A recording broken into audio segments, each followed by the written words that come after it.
Hey, uh, happy Friday, y'all. I'm going to take this hat off in a second, but I like this hat. It's got my little Kermit tea drinking Kermit on here, and it's also filthy because it's been through the wash a bunch of times and it's falling apart.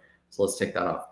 I want to talk today about content engineering, and I want to talk about this question: do I need a content engineer? I'm starting to have clients ask us about this, have outreach mention this to us, like people are coming in on our site, mention content engineering.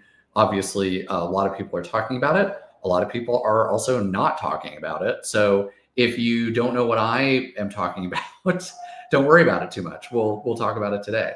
Okay, cool. There we go. I just turn off that little badge from StreamYard because I already have my name right there and my email address right there, so I don't need it. So I want to talk about what it is, and I'll sort of describe it very generally. And then I want to talk about how you could think about content engineering. My goal by the end of the next 10 minutes or so is to get you familiar with the idea and also get you thinking about whether it's something you need or not, but also get you to think about it a little more expansively, because I don't know that I think you need to be super doctrinaire about what it is. So if I do a quick Google search right now, and I'm going to share my screen, I think I'm going to share my screen. Awesome. Okay, that's good. Let's get that open. I just had it a second ago, and let's add it to the stage. And you're going to see as soon as I add this to the stage, there we go. Content engineer. What's a content engineer? Who's writing about it? Here's Jasper. Here's Wikipedia, which is really interesting. Yeah, there's some people in here kind of trying to make this a thing. That's good. I'm going to take a look at this Wikipedia article later, but there's that. What is content engineering? Because AirOps is working on owning that term. Lots and lots of stuff here. And then let me also see if I can find there you go. So there's some people are starting to post about it too, which is kind of interesting. So what do we mean by this phrase content engineer? I think there's still conversations that we're having about it, but in general, it seems to mean somebody who is able to think about content with a systems sort of lens. And what that implies is somebody who's able to write, probably, or at least who's able to recognize good writing, who has some taste, some ability to connect to the ideas of your product and the data and the assets and all the things that you do as a company, to connect it to words that people are using and questions that they're trying to answer and topics that they want to learn about. So really, that's what content engineering in some important ways is about. It's about this idea of like, okay, there's a person who has both of these things. And the analogy is pretty straightforward, I think, to marketing operations. As somebody who has done a lot of stuff in content, but has also done a lot of stuff in marketing operations, sales operations, analytics, other things like that, I think there's an analogy here, which is sometimes, not all places, but sometimes your marketing ops person is somebody who's in charge of your email strategy. Not always, not that frequently anymore, but sometimes that person is that person. And there is a requirement there to both understand the system side and set up the system side. And also there's this program that they're running. So that's kind of a way to think about it. Another way to think about it is we've sort of seen the rise of the GTM engineer, the go-to-market engineer. And that person is kind of a little bit related to growth marketing. And we're talking about, what are the systems that we engineer so we can outbound efficiently, and so we can do all kinds, there might be all kinds of other things involved. So it's kind of taking the right brain and putting it together with the left brain, but it's also bringing a systems view to an area of marketing that previously has not had a super system-y view. So that's what a kind of content engineer is. And some of the things that they might do are they might be required to write things or edit things or manage an editorial calendar. It could be part of it. But also what they're in charge of is We're going to keep everything updated on the site. We're going to do well in SEO and GEO, and we're going to measure that. We're going to add FAQs. We're going to potentially make sure the website is technically up to snuff. We're going to build the AI infrastructure for generating lots of content and scale and seeing what's working and what isn't. So that's definitely a part of the role. So that's kind of an overview of what the content engineer is. And let me see real quick if I can get, maybe I can't do this, but if I can find a specific blog post, and let me, I'll see if I can find one as we're kind of talking here.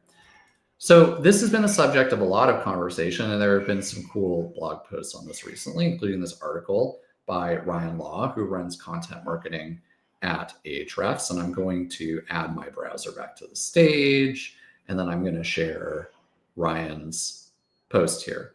And he has a good summary, as does Josh Spilker, who also wrote a very similar post, which is, it's an AI native content role to focus on systems thinking using AI to scale up content output and increase quality. So that really is emphasizing not so much the editorial side, but emphasizing the systems piece of this. Bridging the gap between content marketing and technical AI, scaling written content production, safeguarding. So again, this is where you kind of have the taste piece and you also have the systems piece. Okay. And then Ryan brings up a lot of points here about what it could include and not include. And, should you publish 1,000 programmatic landing pages per week? Do you want quality or quantity? And what are we really enabling here? And then Josh at AirOps kind of also posts about this, about how these things are actually linked, and you need experts who do both AI and marketing. And so I encourage you to check these out, these articles, and look for Josh on LinkedIn and look for the things that AirOps is posting, because there's a lot of good conversation there. What I said at the beginning of this was that my goal is to introduce you to what a content engineer is and some of those perspectives. And it's also to help you think a little bit more expansively about what the role could actually be, and not get too stuck in, do I need this or not, or what's the title or what isn't the title. So in order to do that, I want to talk about how we think about content engineering with our clients. And fundamentally, the unlock that we think there is that AI lets you treat content as structured data, as sort of structured data, as machine understandable data, so that we can add other outputs using that content. So in a similar way that I would say, here's 30 and here's 10, and ask the machine, what is 30 divided by 10? Oh, it's 3. I define a calculation. I can do something sort of similar with language, which is pretty amazing. And the other, now, of course, there's, quality is not a question when it comes to math, although we could talk about that. But the other piece of this that I think is helpful to think of as an analogy is HubSpot. So here's our very simple HubSpot workflow. Let's go back here. This is Aircule's workflow. When somebody submits a thing on our site, what do? Oh, we do, we send a Slack notification, we send an email, we set some lifecycle stages, we do a bunch of other stuff as well. That's great. Now you can do that with content. If you are familiar with HubSpot workflows, now you can do something very similar with content. You can do things like, I have a piece of content, turn it into an email. I have a piece of content, turn it into another article. Get data about how content is performing, surface specific pieces of content that you want to do things with, and then update those articles. All of these things are now possible, and that's the real unlock. And I think a systems thinking piece is actually required now. I think some content folks have had that the whole time, but it is more important. And then there's a couple of other things that you get by being able to think about content engineering or think about systems thinking. So if you think about content now in terms of your system, you can start to build things like workflows that do baseline work for you, take that off your plate, and free you up to do things that are more interesting, the more creative stuff. So an example of that would be, I'll just show you the Ércule app real quick. This is our app. You can sign up for it. It's free, ércule.co. And I will share my screen. This is our library, our data. Here's a post that I have about how to filter by page in Google Analytics 4. You can see it's starting to lose traffic. Now, a lot of that is probably AI overviews. It's getting some LLM traffic, which is the purple line down here. This is all data, which you can't see. Now you can see it. This is all data from Google Analytics 4. So it's the same data you would see on our GA account. But the point is that like I can build a workflow that goes in and updates a bunch of these automatically. And in the ércule app, one of the things that we do is we show you, oh, hey, here are all your declining pages. We kind of categorize those for you. Or we categorize your star pages where you might want to do something else with them. Or we have these sloths and wallflowers and lemons. Go check it out, and I'll explain what all these things are. But we can define these groups of content and then build AI workflows to do stuff with them. Well, Justin, what do you mean by building AI workflows to do stuff with them? Okay, so let's take a look at exactly what I'm talking about. Hold on. I'm going to get a screen open here to show you. I'm going to get rid of that. And here is a workflow. I know you can't see it quite yet. Actually, let's do this. Let's do this cross-link adder here. Okay. And edit workflow. Okay. So I'm going to show you an AirOps instance. And what you're going to see is a workflow that does a bunch of things. We'll share this tab instead. And one of the things this does is you put in a URL, it gets the primary keyword for the URL. It does a search for that. It grabs a Google Doc. It goes, finds all the FAQs related to that article. It reads them out, and then it pushes that change, perhaps even all the way to an integration. So you're taking an article, and maybe you get that out of the ércule app because you're segmenting your content in some way. You're taking that, you're putting it through this set of steps where you're scraping and finding questions and finding crosslinks, and then you're outputting it back to Sanity in this example, or you're outputting it back to whatever your CMS is. So that is the engineering part of this. And you can handle that baseline now semi-automatically, and the tooling will continue to get better and easier. But another application for this, let's look at this workflow. One moment.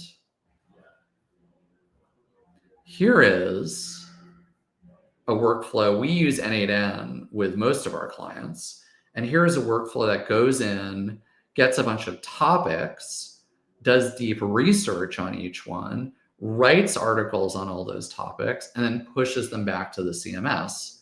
Well, what are the topics in this case? Oh, the topics here might be, here's 10 articles about different compliance standards and how, our client helps companies deal with those compliance standards and match those in their particular space, whatever it is. So first I said that the content engineering piece was thinking about things in terms of systems. Then I said you can segment your content using all kinds of different segments, I suppose, so different lists, different criteria. That's the word I was looking for. You can segment using different criteria. This is declining, this is going up, this is doing whatever. And then you can attach workflows to those segments. So I'm going to do this with this, I'm going to do this with that, so I'm going to do this with that, so whatever it is. I'm going to update these, I'm going to take these down, I'm going to cross-link these, I'm going to do whatever. You can run that on semi-autopilot. So that's, again, the systems thing. But then you can even extend that technology to be like, oh, here's an interesting topic that we haven't written about yet. Let's get all that stuff written. And one of the things that Ryan Law says, oh, this is bad. I mean, I don't want to overstate what he's saying, but this is not good. That's the same thing. But, and he's right. Like, you could end up producing a lot of slop this way, but you could also end up covering a lot of surface area that you wouldn't otherwise be able to cover and free yourself up to also do the more interesting things. So I'm going to show you another thing, which is what we call an LLM assist. When we do an LLM assist is we have a high context input, and we can use an LLM to produce an article to help us cover surface area we would not otherwise be able to cover. So this is an article. It's okay. It's not amazing. It requires some editing, but it's this versus 8 hours, 10 hours, 2 days, 3 days creating something from scratch was what we had to do before, so it would never get done. Or this. What is this? This is dry infrastructure as code on AWS. This wasn't written by an LLM. And my point is that written content as opposed to generated content is still a very, very important part of the system. You need it in order to build the other stuff. You need this, and this is, humans are going to notice. There was a great report that came out from Graphite this week where they talked about how content that is detected as AI generated tends not to be cited as much. Totally fair. So this is still an important part of the system. So what content engineering lets you do is automate what you can automate. And let's just take this one step further to something I alluded before to as a use case, which is I wrote this thing. Here's a workflow that scrapes my latest blog post and automatically drafts a social post. And then somebody edits it and approves it, and it automatically goes out. All of these things are now things you can automate precisely because machines can now treat language as structured data as understandable in a sense. I'm using my biggest scare quotes here as understandable in a sense. So this is not touched by an LLM, but the point is that we have this new dial now that lets you dial up and down quality and speed. You can work with it in a lot of different ways. It's not just we're going to generate 1,000 things that are obviously AI, or we're not going to do it at all. You can do these different pieces of the system, and that can all be part of your system. And if you think about content engineering, all of these can be things that you do a little of, that you do a lot of, you do editorial, you balance it for what you can. But AI lets you cover a lot of ground that you wouldn't otherwise have been able to, and it lets you automate a lot of that stuff, or try to automate, work on automating, make progress on automating a lot of stuff that we don't really need to pay attention to. And what I think is going to happen, or don't need to pay so much attention to, I think what is going to happen is that just like a lot of brands run branded search ads and they pay Google for the privilege of showing up for their own name, I think a lot of companies are going to need to do some pretty basic content workflows, because one of the things we work on, for example, is competitor stuff. And it's not the most amazing. We have ways of pulling in PMM data and getting things approved and making sure we're using things that are factual and true to the brand. There are ways to do that. But if we generate 100 pages or even 10 pages that compare all of our competitors to each other, those are going to show up for some searches for people who are doing those comparisons and haven't thought of us yet, or us compared to other people, or different feature sets, or all of those things. And I think what might happen is, just like you would have a system that includes these automated parts because you have to, because everybody's doing it. You don't want to not show up for a search that includes yourself.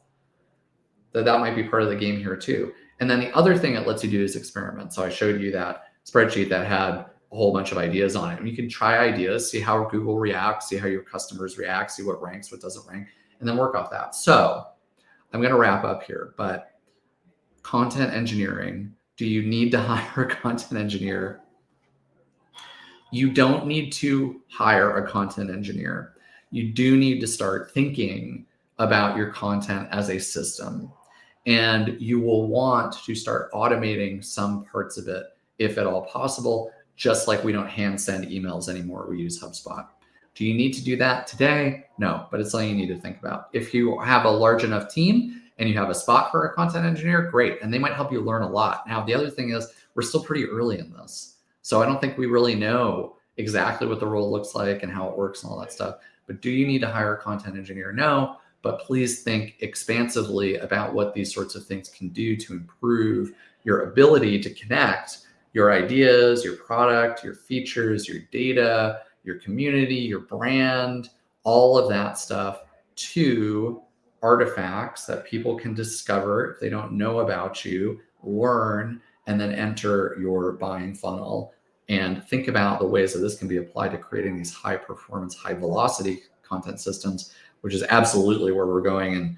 And marketing is going to need a big reset in the next couple of years. And we can talk about what that means maybe on the next live stream, or maybe not. I don't know. I haven't decided yet. All right. Thanks, y'all. Let me know any comments. Send me a DM. Send me an email. I do use comments in these. A lot of the things that I talk about are based on comments, ideas I've gotten from other people. So yeah, see ya.